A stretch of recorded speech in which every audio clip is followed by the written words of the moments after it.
Hello everyone, my name is John Paul, DayTradeToWin.com. Today is October 8th, 2019. I'm going to review with you some of the software signals that occurred today, trading the E-mini S&P. Before I begin, remember that trading is risky. Please do not trade with funds you cannot afford to lose. Contact your broker, understand the difficulties and the risks involved with trading. So I'm going to add here the Atlas line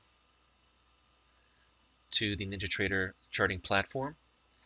And for those of you who have the Atlas line, these are the same signals that you received today as well. The first signal for today occurred about 10 o'clock at 29.0550.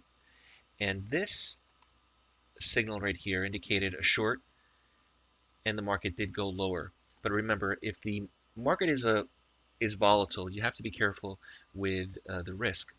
So typically, I look at the ATR, the average true range, to tell me the volatility, whether it is too slow or too fast to trade.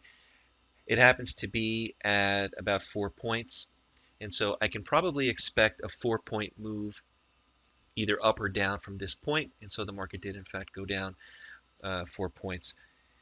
But have stops in place, protect yourself.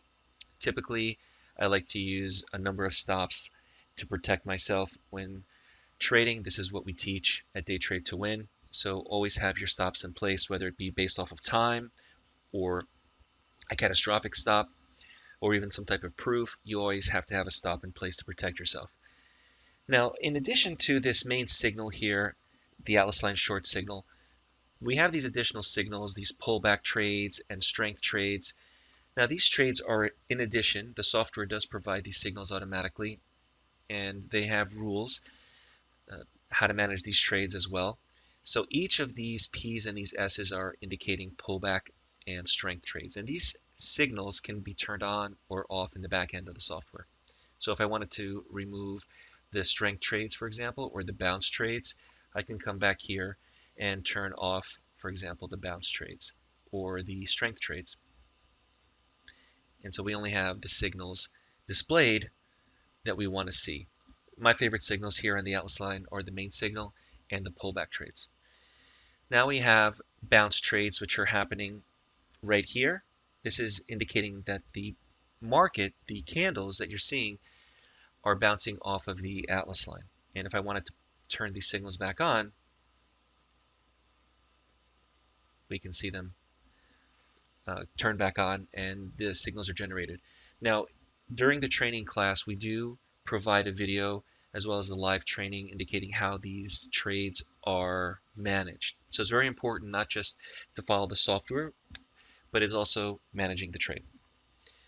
Now, for a long signal, as soon as the market crossed the Atlas line here, this signal, 29.0250, occurred. It happened to occur right at this candle. Now, going long, as you could see, the very next candle took off, pulled back a little bit, and that's why you see these P's here for the pullback and then shot back up. Each of these signals here that you're seeing worked. This pullback trade, this pullback trade right here,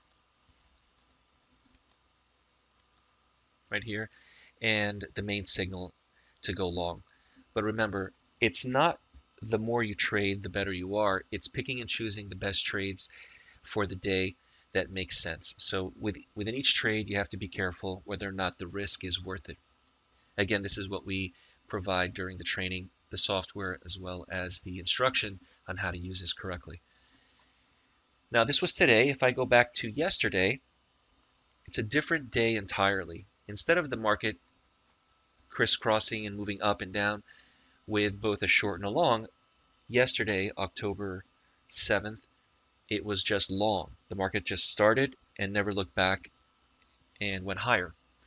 So the first trade of the day we have here, 29.3875 to go long, if you can see that. And then all these additional long trades to go long. So the Atlas line is giving you a perspective of only going long based on these patterns, based on these trades. This trade right here is a losing trade.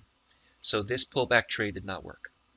So as an example, you see a pullback trade and a main signal all giving you a positive signal to the long side, but this one failed. So even if you went long here, you're stopped out. And then we have a few bounce trades here to go long. But now as we close out the day, we have a short, and this short signal I would not take. It's too late in the end of the day. Even though it did work out, it was successful, it's not something we want to be involved with, because as the market comes to a close for the day, it usually accelerates and it becomes unstable. So I do not recommend anyone trying to trade the last, let's say, 15, 20 minutes, half hour even of the day, because it's very difficult to trade the chaos at the end of the day. If you have any questions, please email me at support@daytradetowin.com. We have a new mentorship class starting. If you have any questions in joining our next mentorship class, which includes all the software, we look forward to seeing you at our next meeting. Bye-bye now.